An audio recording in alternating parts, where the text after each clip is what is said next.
Yes, sir. My name is N. Ravi Shekar or Sridhar Reddy, sir. I am principal of BED college. But I studied different religions, sir, including Bible and Quran, Hadith, and all these things. And I have been trying to know truth. And I learned namaz and I was doing. Sir, in one of the Hadiths, Prophet Muhammad sallallahu alaihi wasallam, he asks a Syrian not to divulge his faith and say La ilaha illallah.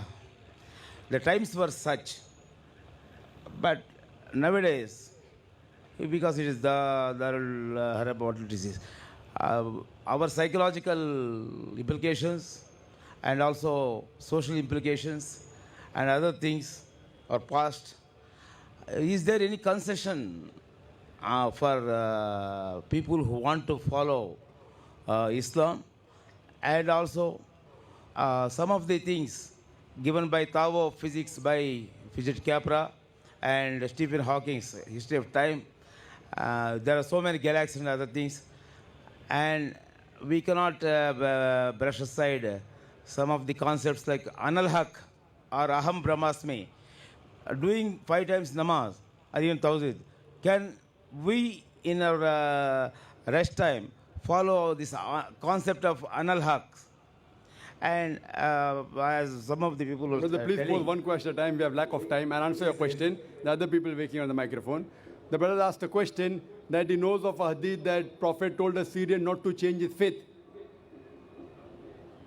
Not to? Not to say La ilaha illallah aloud in the bazaar. He was beaten. The brother has said that Prophet Muhammad said, don't say La ilaha illallah loudly in the bazaar. He was beaten. I don't know which hadith you are quoting in context. There's a hadith which says that don't say Allahu Akbar loudly. Not La ilaha illallah. That is a hadith because in the war, when they are hiding and the enemy is coming, don't say Allahu Akbar loudly. Because that means you will be exposed. Not in the bazaar, in the battlefield. The other hadith says say loudly so that it will encourage the other soldiers. So it depends upon the situation. He does one of the person in the battlefield, say Allahu Akbar. It gives the jazbah, the passion, the love. But certain times when you're hiding, if you say loudly, then you'll be exposed. So depending upon different situation, different things are there.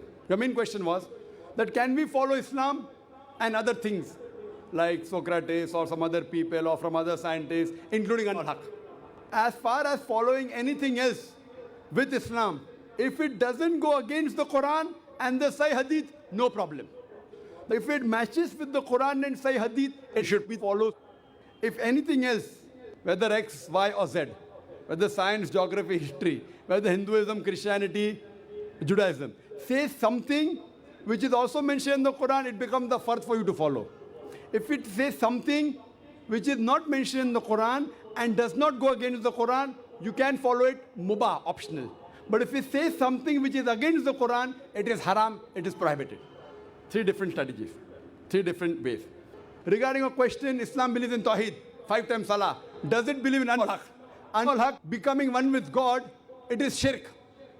It is against Tawheed. You can't say I believe in Tawheed and you believe in more than one God. You believe in Tawheed and saying I will become one with God, it is opposite. So anyone who believes in that becoming one with God, he cannot be a follower of Tawheed. He cannot be Muhammad. It's 2 opposite things. But other things which matches with the Quran, no problem. Which doesn't go against the Quran, no problem. Hope that answers the question.